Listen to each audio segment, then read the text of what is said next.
Hello সবাইকে, welcome back to my channel. আমি দিশা চলে এসেছি আবারও একটা নতুন ব্লগ নিয়ে। আজকে বুধবার, আর এই পুচকুটাকে দেখে আপনারা অনেকেই হয়তো বুঝতে পারছেন আজকে আমি চলে এসেছি মামার বাড়িতে। তবে আজকে মামার বাড়ি আসার কারণ কিন্তু এই পুচকুটা নিজেই। ওর নাম হলো শিবম। আজকে ওর 1 বছরের জন্মদিন, তাই ওর জন্মদিন সেলিব্রেট করতে কিন্তু আমরা চলে এসেছি মামার বাড়িতে। নিম্নচাপের জন্য কয়েকদিন যা বৃষ্টি হলো, আজকে বৃষ্টিটা না হলেও কিন্তু আকাশটা প্রচণ্ড কালো করেছিল। আর এদিকে দেখুন আমাদের রান্নার কাজ কিন্তু শুরু হয়ে গেছে। আর অন্যদিকে শিবম যেখানে সন্ধেবেলা কেক কাটবে সেই জায়গাটার ডেকোরেশন চলছে। এই এত বড় জায়গাটা দাদা একা একা বসেই ফুল গাচ্ছে আর একা একাই ডেকোরেট করছে। এদিকে আবার এই কার্টুনগুলো দেখুন নিয়ে এসছে, এগুলো দিয়েও নাকি ডেকোরেট করবে বলে। আমার তো বেশ ভালো লাগছে এখনই দেখে। আর এই জায়গাটা কেন সাজানো হয়েছে জানেন? এখানে শিবমকে এখন চান করানো হবে বলে।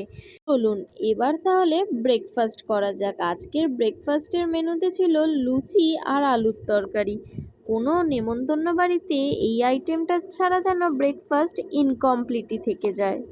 সবার জলখাবার খাওয়া কমপ্লিট হওয়ার পর এখন সবাই মিলে চলে এসেছি শিবমের ফটো সেশন দেখতে। আর সবাই মিলে দেখুন কি সুন্দর ওর ফটো তুলছে। আজকের গল্পের মেন হিরোই তো ওর।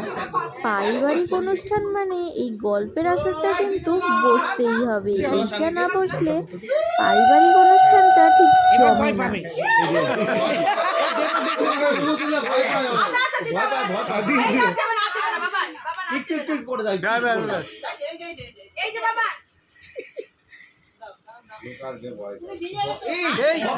শিবমের জন্য এখন থালা সাজানো হচ্ছে। ওকে 5 রকম ভাজা, পায়েস, মাছের মাথা, ডাল, মাছ এই সব দিয়ে খাওয়ানো হবে। তবে এগুলো সবই সাজিয়ে রাখার জন্যে, কিছুই ওকে দেওয়া হবে না। আর দেখতে দেখতে শিবমও কি সুন্দর ধুতি পাঞ্জাবি পরে সেজে গুজে চলে এসছে।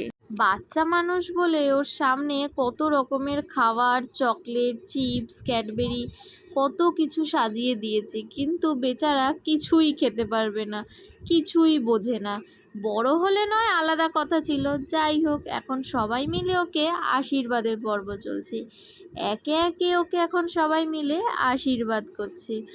আর শিবম কিন্তু মিষ্টি খেতে খুব ভালোবাসে, তাই সবাই ওকে আশীর্বাদ করে যেই একটু করে মুখে পায়েস দিচ্ছে কপ করে ও খেয়ে ফেলছে।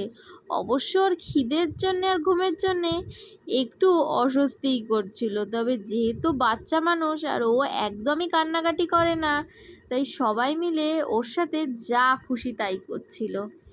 শিবমের আশীর্বাদ পর্ব মিটে যাওয়ার পর এখন আমাদের খাওয়া দাওয়ার পালা। তাহলে চলুন তাড়াতাড়ি খেয়ে নিই, কারণ সন্ধেবেলার জন্য আবার রেডি হতে হবে। এখন বাজে সন্ধে 7টা। আমিও রেডি হয়ে চলে এসেছি যেই স্পটে শিবমের কেক কাটা হবে সেইখানে।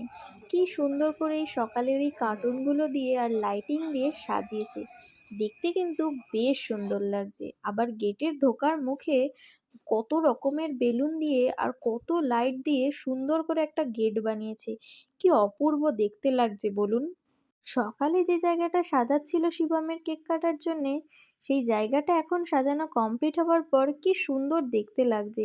এরকম সাজানো তো আজকালকার দিনে দেখা যায়, তবে আমাদের বেলায় এরম সাজানো দেখাই যেত না। আবার ওর বসার জন্য একটা সোফাও দিয়েছে।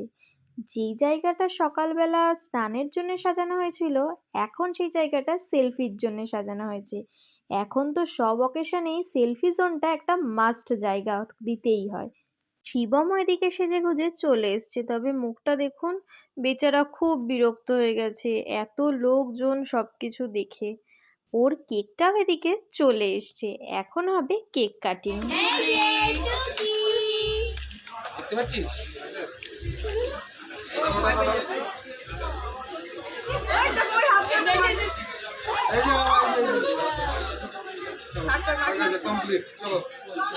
শিবম যে মিষ্টি খেতে ভালোবাসে তার অবস্থা দেখুন, একবার যেই কেক একটু মুখে দেওয়া হয়েছে আঙুলটা আর ছাড়ছেই না।